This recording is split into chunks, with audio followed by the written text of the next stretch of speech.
A red-hot 68 GTX is our muscle car of the week.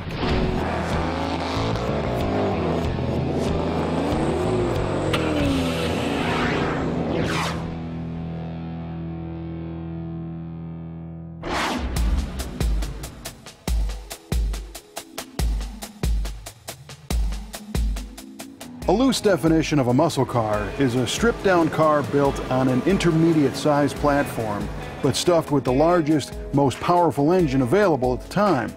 As they became more and more popular, many people loved the power and flashy style of muscle cars, but they didn't dig the stripped-down aspects, as they missed the luxury accommodations of their other cars.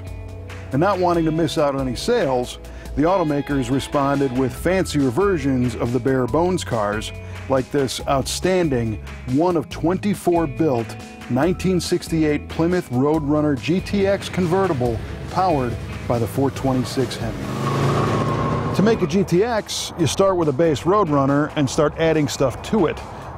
You can see it's got the striping across the bottom, special GTX badges, different wheel covers. Inside the car, it's got luxury items like the bucket seats and the full-length console for the automatic transmission. One of the most obvious options is the convertible top, but maybe the best option is the 426 Hemi hiding under the hood. The 426 Hemi was not a new engine for 68, as they'd been sold in various forms for several years, but these giant elephant motors, as they've been called, are not just hype on the street. These engines were developed for racing, but the Hemi-car buying public were the real winners. In order for Chrysler to legally race the 426 Hemi in NASCAR, they had to sell some on the street, hence the name Street Hemi.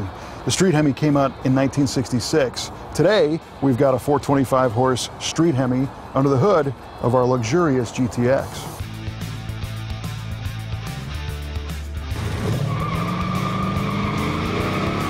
When it comes to sheer wow factor, it's hard to beat a Hemi. And why? Because it's hard to beat a Hemi.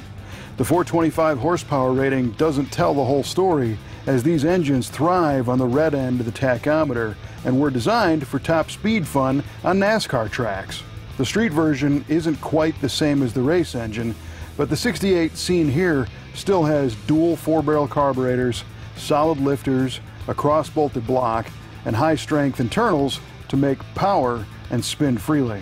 The combustion chambers are about the size of a softball, and the power hits hard with over 400 foot-pounds of torque at just $2 grand on the way to nearly 500 foot-pounds around 4,000 RPM. This one bolts to a TorqueFlite 727 automatic 3-speed transmission.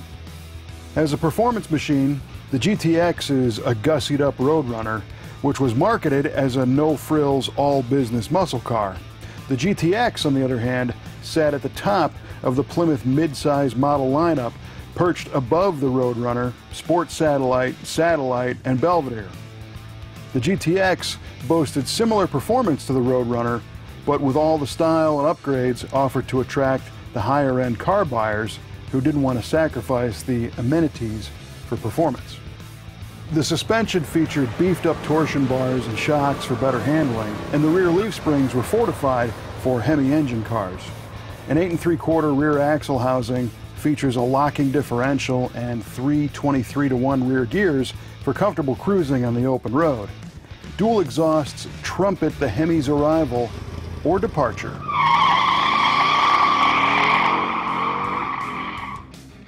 Outside, the GTX is a long, lean machine with slab sides and minimal bright work.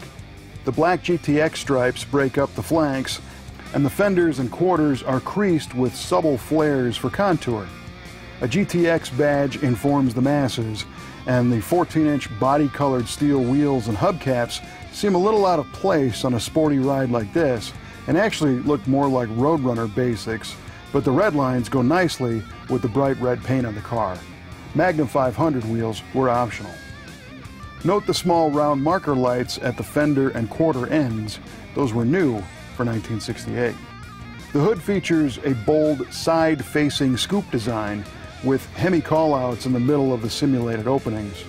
A clean grille is blacked out to frame a GTX badge front and center, and the rear of the car is clad with a full-width cast aluminum trim piece finished in argent silver with red reflectors. Stylish, but sanitary. GTX interiors were clean and crisp, with thin bucket seats and a full-length console. The automatic shifter pops up through the ribbed chrome top plate, and wood grain trim is found on the dash and the doors. The gauges are sweepers, and the lettering kind of resembles the typesetting used back in the Apollo space program. Hemi cars didn't get air conditioning, and this one has a basic AM radio, but the power top is a nice convenience. Crank windows, well, they're less convenient. Overall, this Hemi GTX drop top is a super cool ride with style, performance, and very few peers. There's probably only a handful of these things left in the world, and this bright red version is quite happy in the Brothers collection.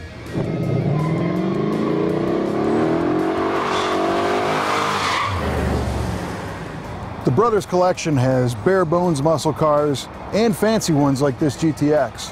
Which ones do you like better? Share your thoughts on our Facebook page, and don't forget to subscribe to the YouTube channel so you can get a new episode of Muscle Car of the Week beamed right into your email box every week.